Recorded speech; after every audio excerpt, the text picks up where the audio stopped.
like, comment, subscribe to me and his channel. What's up, it's your boy LOE Visitors. I'm back in the video. How y'all day going? I hope y'all having a productive day. Y'all vibing, y'all chilling, y'all out the way. Y'all enjoying this Monday, even though I know Monday is such a terrible day. You know, the week started, but well, Sunday's really the week started, but Monday, the work starting week for you guys.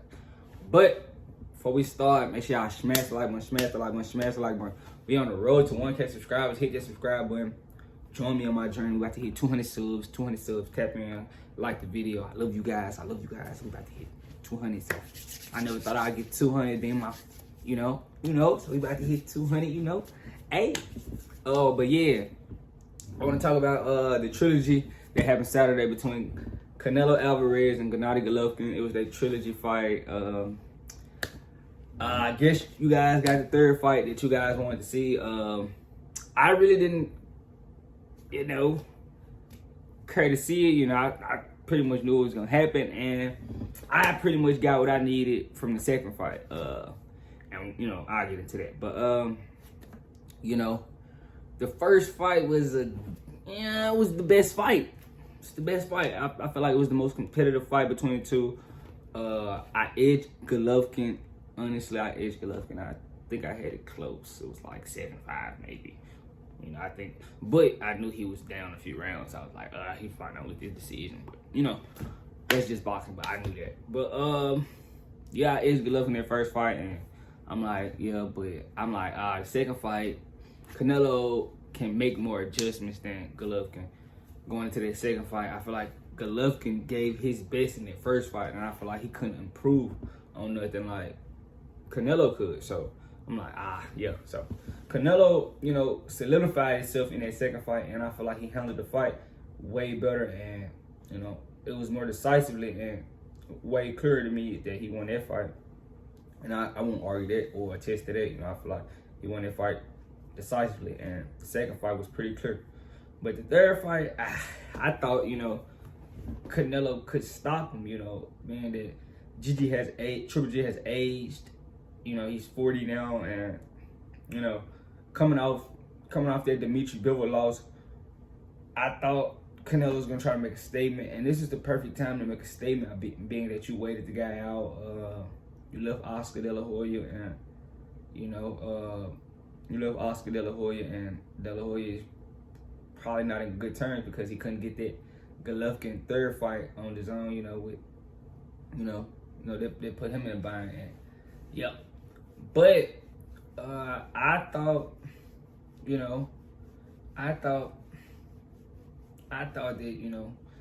Canelo could stop him, being that it was the perfect time. He's aged the guy out. Was coming off his Dimitri Bivol loss, and he needed to stop him, but he couldn't. But so the fight ended up being a dud. A lot of people paid $85 for it, and no, they weren't happy about that, being that the undercard was not so good. And I'm gonna talk about what Canelo is gonna do, and at the later part of the video, what he's gonna do next and what he's been saying, and so stay tuned, guys. So but I'm finna get into a little bit more, but that's just the later part of the video. But I feel like Triple G, it's probably over with for him. I feel like he should retire.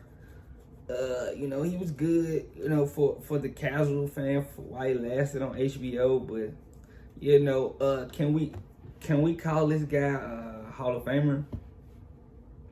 I don't think so. If we just go down his resume, I don't think so. I don't think he really just won a real world title. I think David Lemieux might have been his David Lemieux, and he won a vacant belt, I think, against Derevchenko, and that might have been it. But as far as that, I don't think he won any real world titles. He got a lot of vacant belts, but his resume is not the best. If we just talk about it, I think his best win would gotta be Danny Jacobs, and a lot of people thought he lost that Danny Jacobs fight, but he fought guys like Vanis Martirosyan and Steve Rose and Dominic Wade and Willie Monroe and the Dummisses and the Gabe Rosados, the Daniel Gills of the world. You know, that guy wasn't just, he struggled with a welterweight and Kell Brook, you know, before he hurt Kell Brook's eye, Kell Brook was piecing him up. So, you know, and then Kell Brook, you know, when a lot of guys got the courage to fight him and realized that he, you know, he's just a regular guy, you know. So, you know, if you just go down his resume, it's not the best resume. He might have stopped Murata, but he struggled with Murata, you know, in the early part of that fight. So, you know, this guy's resume isn't the best, you know. And we can say Canelo doesn't have the best record, but Canelo's been in there with real guys, real Hall of Famers, so we got to give Canelo credit at that point. You know, he's been in there with real Hall of Famers, Shane Mosley, Miguel Cotto, Floyd Mayweather, you know, and so on and so on. You know, you got to give him that credit, you know.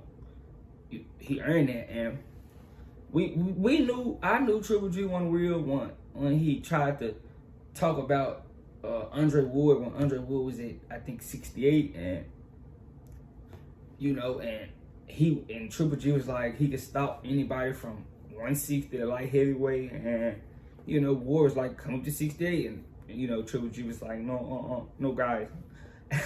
he didn't want no part of that, and I kind of knew then that what Triple G was about, so, you know, I'm not too keen or to call him a Hall of Famer, because I don't think he's a Hall of Famer, but yeah, that's just me. Let me know what you guys think. Is he a Hall of Famer? Let me know in the comment sections. And I mean, just from the Dominic Wade, Willie Monroe Jr., Gabriel Rosado, I mean, you know, Daniel Gills, Thomas, you know, Steve Rose. I mean, you lost to Canelo 3 times. I mean, David Lemieux, I guess, so that's not no win. But yeah. But next topic, I want to talk about Canelo Alvarez and him being at 68 and being the undisputed champion. You know, he had all the belts. You know, he had all the belts at 68. You know, he says he's not fighting Mexicans. So, I mean, you know, he said he's hurt now, and he got hurt, so he's probably gonna sit out a year. But, you know, I think that's, you know, BS. I just don't think he wants to fight David Benavidez. You know, being that David Benavidez is the next big fight at 68. If it's not, you know, I guess you're not gonna fight Charlo, so David Benavidez gotta be the next big test. And he's like, oh, I'm not fighting Mexicans anymore. But David Benavidez thinks that's BS anyways, and he's called BS on it in an extensive amount of interviews, you know, and he wants to fight, and he feel like the fight could do him justice. But, you know, Canelo knows that David Benavidez isn't an easy test. You know, the guy's a big 68-pounder, and he's tall, you know, and he can throw a lot of punches, you know. So Canelo knows that this wouldn't be a walk in the park. Seeing how he just struggled with Dimitri Bivol being a bigger, and Bivol said he could make 68, and I believe him. You know, you gotta respect Bivol. You know, Bivol got a decent resume. You know, being what he did on HBO with Joe Smith Jr. and guys like that, Sullivan Barrera. He got a decent resume. Being Canelo, you gotta respect Bivol. You know, and I respect Bivol a lot. You know, I would love to see him get in there with Artur Beterbiev, you know. I would love to see that. But that's just a side note. But yeah, I don't know what's wrong with Canelo thinking that, you know, he can't fight Mexican. Especially if a Mexican says he wants to fight you, you know. So I don't see anything wrong with it. I understand, you know, I guess you don't want to fight guy from your country, but Americans do it all the time, you know, especially when you're trying to establish who the best guy is. So, you know, I don't see anything wrong with it, but, you know, I guess, but I just think that's a plea out to not fight David Benavidez, you know, and give David Benavidez his shot. That's just me, but you know, that's it for the video. Make sure y'all like, comment, subscribe. Let me know what you guys think in the comments. Do you think David Benavidez is wrong for trying to get the Canelo fight? Do you think Canelo is right for, you know, not taking the David Benavidez fight? Let me know what you guys think in the comment sections. Let me know, you know, smash the like button, smash the like button, smash the like button. We're on the road to 1K subscribers. Hit that subscribe button. I love you guys. I love you guys. I'm out.